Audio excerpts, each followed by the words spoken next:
Olá, gente! Estamos aqui hoje mais uma vez para refletirmos juntos a nossa liturgia do dia, tá certo? E hoje, nessa segunda-feira, as leituras elas falam pra gente que Jesus, plenamente obediente ao Pai, ele fez-se noivo da humanidade para levá-la a viver nova e alegre relação com Deus. Então, a primeira leitura de hoje está em Hebreus, capítulo 5, versículo 1 a 10.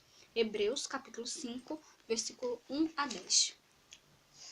Porque todo sumo sacerdote, tomado dentre os homens, é constituído a favor dos homens nas coisas concernentes a Deus, para que ofereça dons e sacrifícios pelos pecados, e possa compadecer-se eternamente dos ignorantes e errados, pois também ele mesmo está rodeado de fraqueza. Por esta causa deve ele, tanto pelo povo, como também por si mesmo, fazer oferta pelos pecados.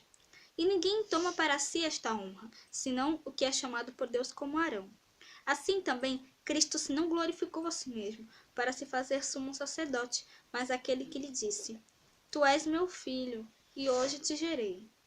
Como também diz no outro lugar: Tu és sacerdote eternamente, segundo a ordem de Melquisedeque, o qual, nos dias da sua carne, oferecendo com grande clamor e lágrimas, orações e súplicas ao que o podia livrar da morte, foi ouvido quanto ao que temia. Ainda que era filho, aprendeu a obediência por aquilo que padeceu. E sendo ele consumado, veio a ser a causa de eterna salvação para todos os que lhe obedecem, chamado por Deus sumo sacerdote, segundo a ordem de Melquisedeque.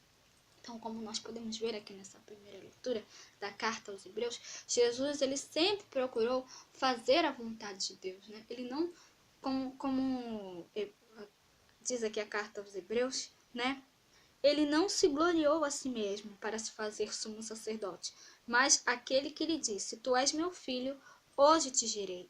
Então, que nós realmente possamos também aprender a fazer a vontade de Deus, que a vontade de Deus sempre prevaleça e não a nossa, né? Que nós realmente possamos ter compaixão das pessoas que necessitam, né? Que nós realmente possamos, né? Cada vez mais, né, evangelizar as pessoas, né, que nós realmente possamos nos converter, nos arrepender de coração sincero das nossas faltas, tá certo? E agora, falando do Evangelho, hoje ele está em Marcos, capítulo 2, versículo 18 a 22. Marcos, capítulo 2, versículo 18 a 22. Ora, os discípulos de João e os fariseus jejuavam, e foram e disseram-lhe: Por que jejuam os discípulos de João e os dos fariseus não jejuam e não jejuam os teus discípulos? E Jesus disse-lhes: Podem, porventura, os filhos das bodas jejuar enquanto está com eles o esposo? Enquanto tem consigo o esposo, não podem jejuar. Mas dias virão em que lhe será tirado o esposo, e então jejuarão naqueles dias. Ninguém deita remendo de pano novo em vestido velho. Noutra sorte, o mesmo remendo novo rompe o velho e a rotura fica maior. E ninguém deita vinho novo em odres velhos. De uma sorte, o vinho novo rompe os odres e entorna-se o vinho. E os odres estragam-se. Então, o vinho novo deve ser deitado em odres novos. Então, como nós podemos ver aqui nessa leitura do Evangelho, né, Jesus ele fala sobre o jejum, né, que ali, né, os discípulos de João e os fariseus eles jejuavam, né, só que os discípulos de Jesus não, né, eles não estavam jejuando. E aí eles chegaram perto de Jesus, né, e perguntaram: por que jejuam os discípulos de João? Então as pessoas ali, né, as pessoas, né, que estavam ali observando, né, os discípulos de João e os fariseus jejuarem, né, eles chegaram perto de Jesus e perguntaram: Por que jejuam os discípulos de João e os dos fariseus e não jejuam os teus discípulos?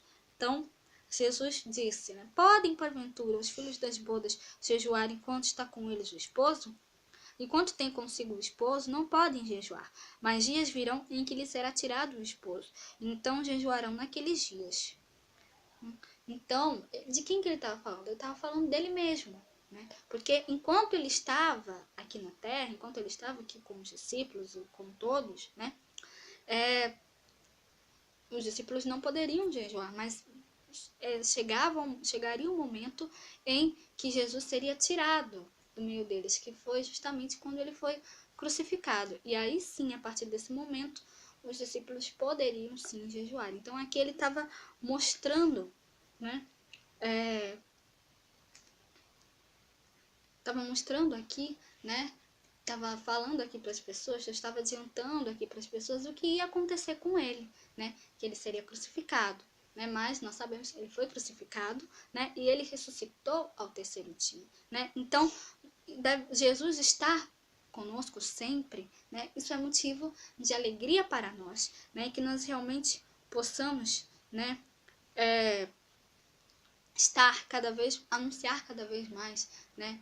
Anunciar o Evangelho de Cristo, anunciar a palavra de Deus, né? Anunciar essa boa nova para todos, né? Que Jesus sempre está conosco, então que nós realmente possamos cada vez mais, né?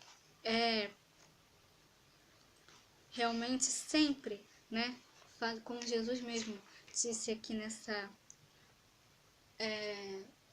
leitura do Evangelho, que nós possamos viver. Jesus nos ensina realmente, né, a viver uma nova e alegre relação com Deus, através, né, do arrependimento, através da nossa conversão, tá certo?